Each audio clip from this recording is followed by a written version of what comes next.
stillness that descends after the storm of healing. You wake up, and the world looks the same. Sunlight spills through the curtains, the coffee still steams in your cup, and yet something within you feels unrecognizably different. The colors feel muted. The ambitions that once pulled you out of bed now seem weightless, distant, and irrelevant. You sit by the window, not in sadness exactly, but in a kind of unfamiliar silence, as if a part of you has left the room and forgotten to return. This is not a crisis. This is not a defeat. This is the quiet aftermath of confronting your shadow. You went into the underworld. You faced what was hidden. You stopped running from the fear, the ache, the loneliness you had once disguised as strength. And now that you are no longer pretending, the inner scaffolding you once leaned on has collapsed. But Carl Jung warned us, this collapse is not destruction, it is initiation. For years, perhaps decades, your drive came from places you could not see. The longing to be enough, the pressure to prove yourself. The unspoken belief is that if you just keep moving, achieving, and pleasing, the pain will not catch up to you. And then one day, it did. You slowed down, you turned inward, you began to ask the questions that unravel the old self. And in that unraveling, the engine that once kept you going fell silent. You are not broken, you are simply no longer fueled by unconscious pain. The goals that once defined you now feel foreign because they were never really yours. They were echoes of unmet needs. Reflections of a self you built to survive. This phase, the one you are in now, is not the end. It is the sacred pause between chapters. It is the space where the old scripts lose meaning and the new story has not yet revealed itself. Jung called this space enantiodromia, the turning of tides, where the psyche, having gone to one extreme, begins its journey to the other. But in this in-between, you may feel like you're floating without a center, a compass, or even a desire to move. And that is the point. The old self has done its work. The persona you wore has served its purpose. And now, without those costumes, you are learning how to simply be, without chasing, without striving, without performing. This is not depression, it is disorientation. It is the soul's way of clearing space for something more honest, more lasting, more true. The motivation you once had is gone, not because you've lost yourself, but because you are finally meeting the self that never needed to be driven by fear. And that self is not loud. It does not shout. It waits, it listens, it breathes, and it knows that what comes next will not be born from survival, but from wholeness. Let this silence be the sign you've been waiting for. Not the end of your journey, but the return to where it always truly begins. There is a moment, often unspoken, when healing becomes more disorienting than the pain ever was. When the inner storm finally subsides, and the walls you spent your life building have crumbled, you may find yourself standing in a vast, echoing quiet. This silence is not peace as you imagined it. It is a kind of spiritual vertigo, a confrontation with the question no one warned you would come. Who am I, now that I am no longer surviving? Sarah, though that's not her real name, wrestled with this exact silence. For 2 years, she journeyed deep into herself, bravely revisiting childhood wounds, reparenting the parts she once disowned, and gently facing the patterns that had entangled her for decades. The therapy sessions, the late-night tears, the moments of awakening where shame loosened its grip and fear softened into tenderness, it all mattered. And it worked. The anxiety that once lit a fire beneath her decisions disappeared. The constant urge to prove her worth dissolved. Loneliness, once a looming threat, was now replaced by an inner steadiness.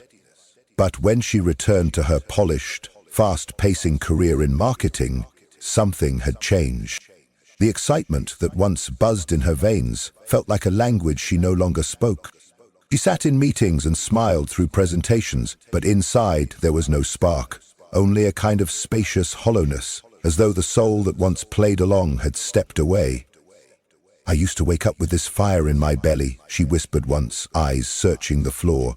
"Even if it came from fear, it was fuel. Now I wake up and wait for something to move me, but nothing does." What Sarah was experiencing was not failure. It was a sacred passage. Carl Jung called nigredo, the blackening. In the language of alchemy, it is the stage where all former forms dissolve, where identity disintegrates, and where life itself seems to fall into an interior eclipse. The self you once knew, the one driven by wounds and reflexes, can no longer carry you forward. But our culture has made no room for this darkness. We are conditioned to believe that healing should feel like light, that growth should look like progress, that every step should be upward. We are taught that if you no longer feel driven, something must be wrong. But what if that stillness is not a malfunction? What if it is the turning point, the moment the false self dies and something ancient and real begins to breathe beneath the surface? This is the paradox. Healing empties you before it fills you. It strips away the fire that burned too fast, too hot, and prepares you for a slower, more luminous kind of light. And though you cannot see it yet, this darkness is not the end.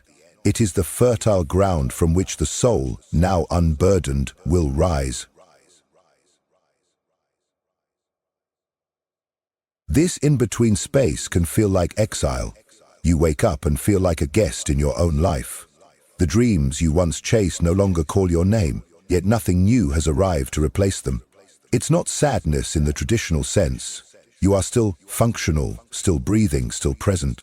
But everything that used to ignite you now feels muted, like someone turned down the volume on your life. Goals that once lit up your vision board feel oddly disconnected, like memories of someone you used to be. Conversations that once sparked curiosity now echo with a quiet hollowness. This is not a failure of spirit. It is not laziness or giving up.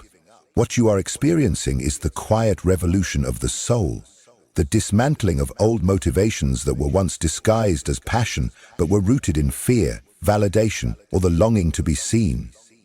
Carl Jung understood this internal stillness as sacred, not pathological. When the ego no longer leads and the deeper self has yet to fully rise, you are pulled into a space that ancient traditions called the threshold.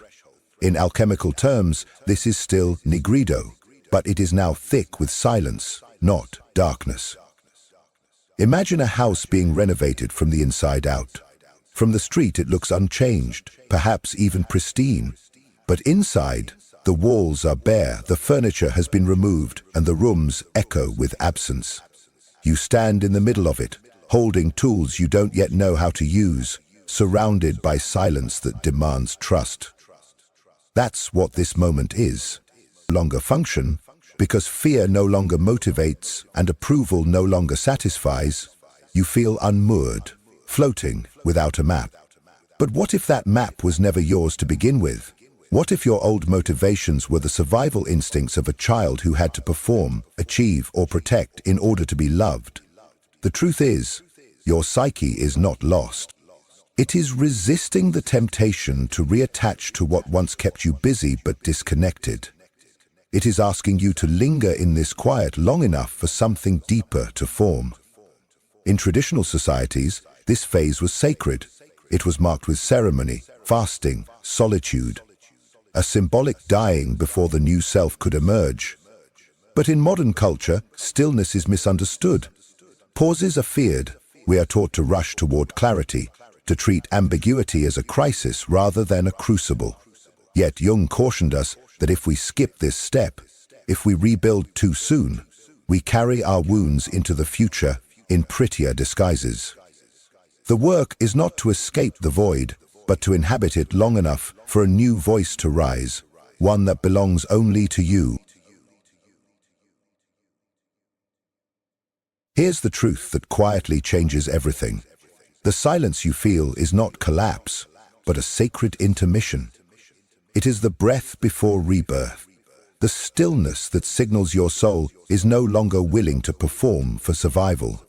Everything you once called motivation, your drive to succeed, to be chosen, to please, to stay safe, wasn't false, but it was built on scaffolding meant to hold a younger version of you. Now that version is dissolving, and the scaffolding no longer holds. This is not failure, this is evolution. Carl Jung once wrote, "You are not failing, you are in between." He understood that, after deep inner work, especially shadow integration, the unconscious engines of your old life stall. Not because you are broken, but because your soul refuses to keep feeding the illusion. The game has changed, but the rules for the new life have not yet appeared. You are standing in the ashes of a fire that no longer warms you, waiting for a new flame you cannot yet ignite. Consider the man who spent his entire life climbing a ladder, only to reach the top and realize it was leaning against the wrong wall. He was praised, admired, and well compensated. But beneath the applause was a quiet ache. He had become a master of what he never truly loved. And once he healed the wound that taught him love must be earned, the applause no longer mattered. The ladder was no longer worth climbing. And that is where many find themselves after facing the shadow. When the false persona, as Jung called it, loses its power, a strange weightlessness follows. You no longer feel compelled to prove yourself, but you also don't know what you're proving yourself for. This is the death of the performed self, and it is disorienting, because much of your life, your work, your relationships, your dreams were built around that mask. And now that the mask has fallen, you're left staring at the architecture of a life you never truly chose, one built to keep you safe, not fulfilled. You can't go back, but you don't yet know how to go forward. This is where the deepest courage is required, not to act, but not to act too soon. To sit in the unraveling long enough for something real to take form. True motivation does not rise from pressure. It rises from clarity. And clarity does not arrive when we demand it, but when we stop performing long enough to listen. What emerges from that listening is not always a plan, but a presence. Not a role, but a root. The self, beneath the persona, is not a louder voice. It is a truer one, and it speaks in silence. If you can learn to hear it there, in the emptiness where performance used to live, that is where your real life begins. Let me share with you a story that echoes what many silently carry. David, a gifted architect with an impressive career, spent 3 years unraveling the silent knots of his past. Childhood wounds, unmet emotional needs, patterns of striving that once felt like purpose but were actually rooted in old pain. His inner work was not surface level, it was raw, soul deep and transformative. For the first time in decades, he found peace, not just in moments of quiet, but in his very being. And yet, when he returned to his professional life, something felt strangely foreign. The buildings he once designed with passion now stood like hollow monuments to a self he no longer resonated with. The goals that had once glowed like guiding stars now flickered dimly, like someone else's dream borrowed long ago. "I used to be on fire," he told me, eyes full of confusion. 60-hour work weeks? I lived for them. I had timelines, targets, and legacy plans.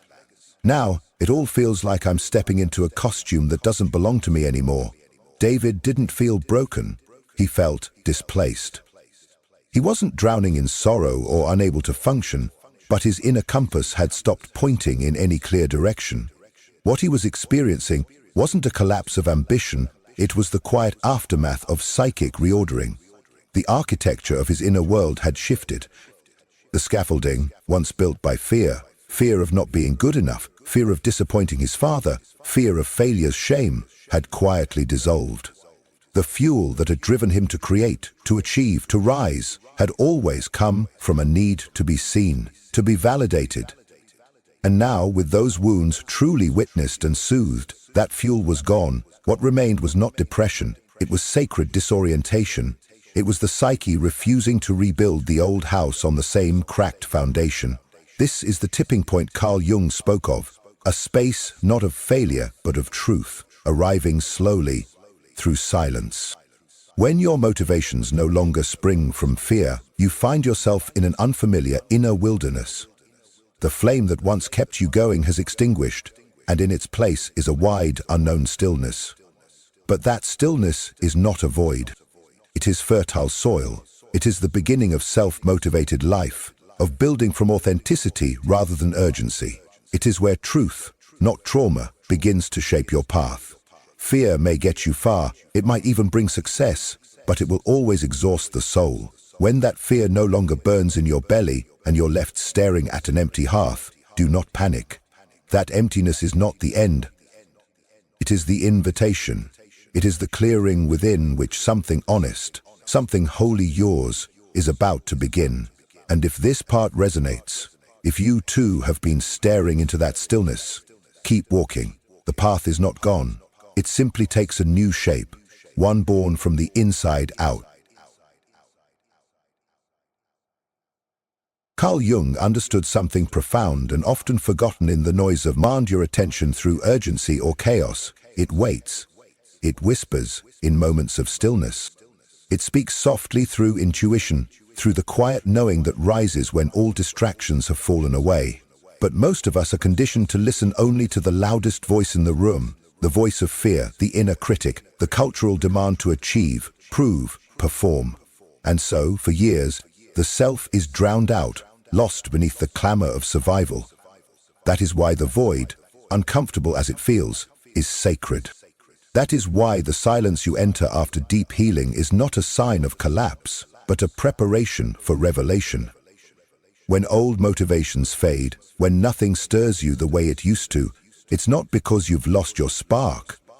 It's because the fire is changing form. Take Anna, a teacher in her late 40s who spent decades pouring herself into her students, driven by both love and a buried fear of not being valuable unless she was giving something away. After a long season of burnout and personal healing, she stepped back from work, unsure of what came next. The classroom no longer called her in the same way, but neither did anything else. She would spend long mornings sitting by her window, sipping coffee in silence, watching light move across the floor. I used to hate the quiet, she said. Now it feels like it's trying to tell me something. Slowly, something began to stir.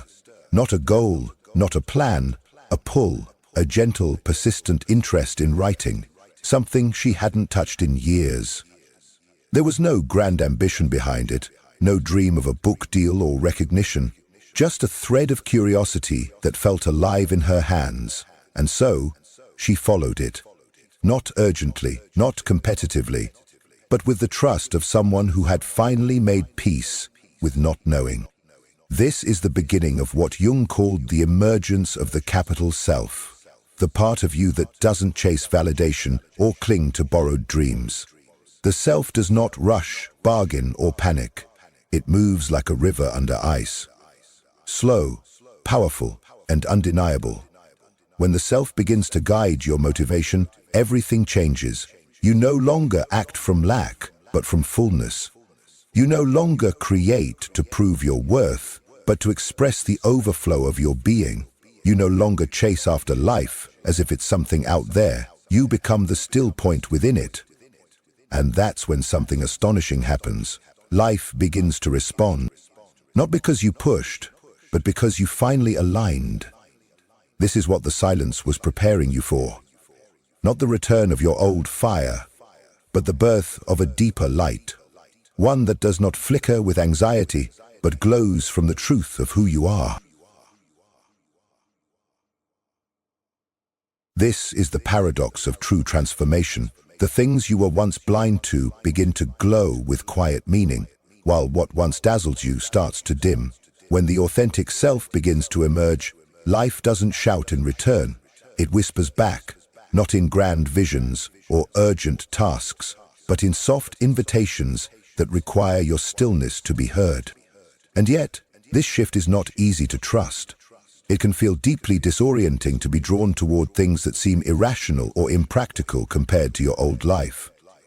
The modern mind, trained to measure everything by outcome and efficiency, doesn't know how to value this kind of sacred aimlessness. But what if this drift isn't laziness or regression? What if it's a reorientation towards something truer? Consider Emily, a former lawyer in her early 50s, who had spent decades building a respected name in corporate litigation. After an emotional reckoning and several years of shadow work, she found herself standing in her kitchen most mornings, staring at the briefcase she no longer felt compelled to touch. I used to open it with purpose, she said. Now I just feel like it belongs to someone else.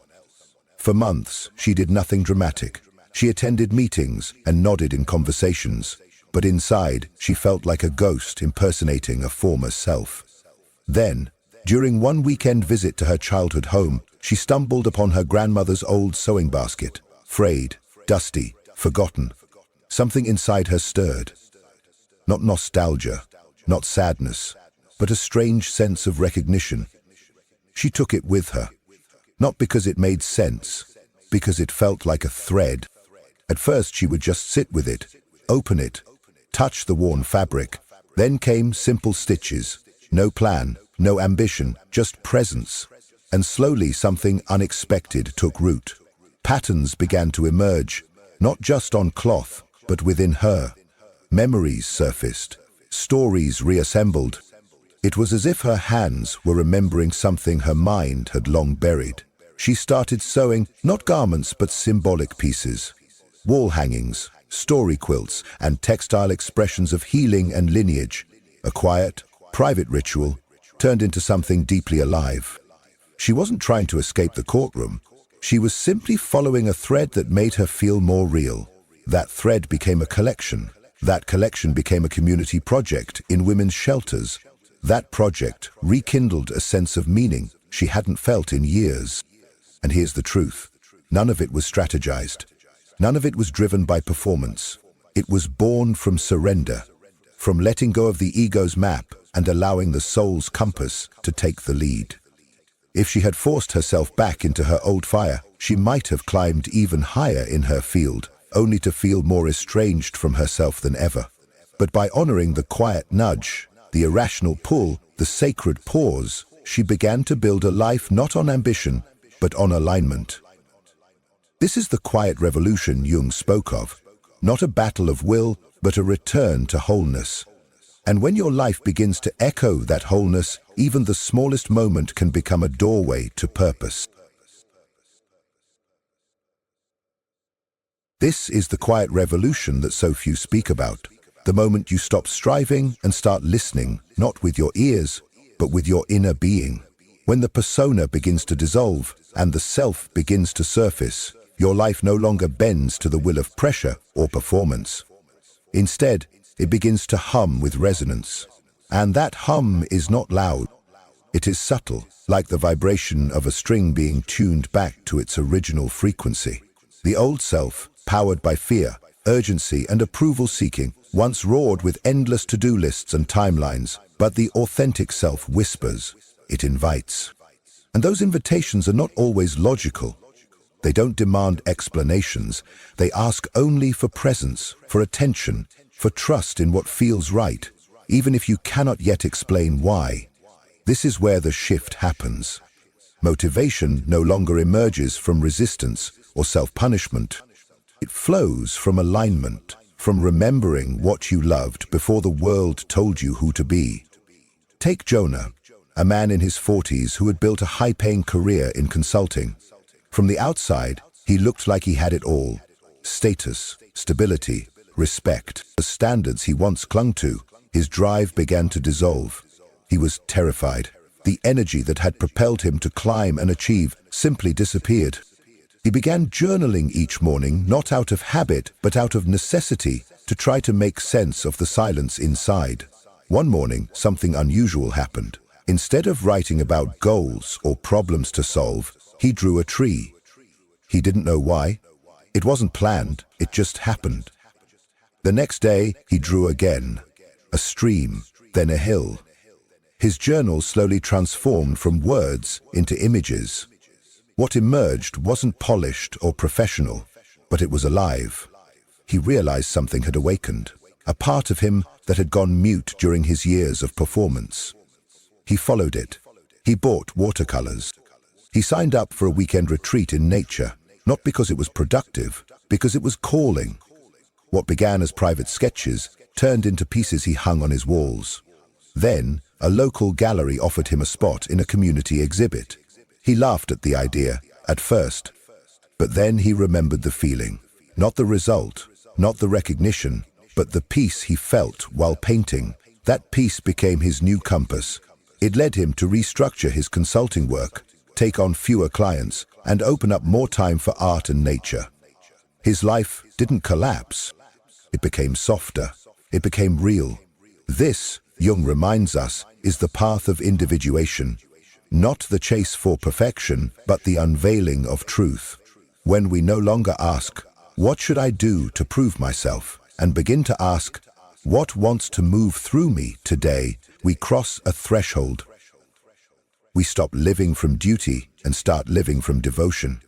We become available to life not just as performers, but as participants in something meaningful, something sacred, something that was waiting for us all along once we stopped performing and started listening. There is a moment, often quiet and unmarked, when something within you turns toward the light. Not with force, not with urgency, but with recognition. You realize that what you called loss of motivation was never a failure of will, but a passage of truth. You did not become weaker. It became clear. What once moved you was never meant to last forever. It served its purpose by carrying you through the terrain of survival, of performance, of becoming who others needed you to be. But the soul has no interest in sustaining illusions. It waits patiently for the season when you can finally tell the difference between the sound of achievement and the sound of alignment. That season has arrived, not with fanfare, but with stillness. You are no longer living from the outside in. You are beginning to live from the inside out. All those years you pushed forward, endured, succeeded, and proved were never wasted. They were the scaffolding that made your deeper awakening possible. However, scaffolding must be dismantled when the real structure is ready to stand. And now, you are not chasing after meaning. You are allowing meaning to emerge from within you. Like a seed split open by unseen pressures, something new is forming in the quiet. Something that doesn't require applause, metrics, or constant motion. What you are becoming is not a project. It is a presence. It is the slow return of wholeness, of a center that cannot be shaken by external change because it no longer depends on it. Jung called this the path of individuation, not because it leads to perfection, but because it leads to the truth of your unique being. And that truth, once glimpsed, cannot be forgotten. You may still feel the echo of old ambitions. You may still grieve the dreams that no longer feel like home. But this grief is sacred. It is the release of a life that was built on shoulds, so that a life rooted in inner yes can take shape. This is not a loss. It is a return to what was always quietly calling to you beneath the noise. You are not here to push harder. You are here to listen deeper. You are not here to force outcomes. You are here to follow the thread of what feels real, even if it doesn't yet make sense to others. And in doing so, you'll find that the path was never outside of you. It was waiting in the silence, asking only that you trust it enough to take one honest step at a time. So, if you find yourself in that sacred pause, where nothing moves and everything feels uncertain, honor it. This is not a dead end. It is the womb of your becoming. The fire that once burned to prove has gone quiet, so that a gentler flame can take its place. One that warms you rather than consumes you. One that draws you forward not with pressure, but with promise. When that flame stirs again, and it will not ask you to become someone new. It will invite you to remember who you've been all along. Not the mask, not the role, not the story, but the essence, the quiet hum beneath every version of yourself you've ever worn. And when you answer that invitation, when you move from resonance rather than resistance, you will know without a doubt, this is not the end. This is the first true chapter. The life that awaits you is not driven, it is devoted, not rushed, but rooted. And it is more than worth the wait. If something within this message stirred you, if even a single word mirrored your inner experience, I invite you to let your voice be heard in the comments. Have you encountered that soul whose presence feels like home, or are you still walking the sacred path back to yourself? Your story, however unfinished, may become the lantern in someone else's darkness, the very sign they didn't know they were searching for. And if someone close to you is silently struggling with the illusion that love must hurt, that self-abandonment is the price of connection, or that they are unworthy of peace, share this video with them. Help me reach the ones who need to remember. Real love does not demand that we shrink. True connection does not ask for sacrifice of the soul. And the most vital union we will ever form is the one with our own inner truth. Before you go, I invite you to subscribe and activate the notification bell. Here, in this space, we journey beneath the surface of things, exploring the hidden architecture of the psyche, the whispers of the unconscious, and how every relationship is but a mirror reflecting our personal evolution. If there's a theme, a question, or a wound you would like us to explore in future videos, leave it below. This space breathes because of you. Your voice is not only welcome here, it is essential. Thank you for showing up, not just to this video, but to your inner work, to the sacred labor of remembering who you truly are. And always remember this: when the right person appears, your soul will know, not through fear, but through peace. But until that moment, let your most intimate relationship be the one you cultivate within. That is the foundation, that is the home. And from that wholeness, all things real are born. Until next time, I'll see you on the path.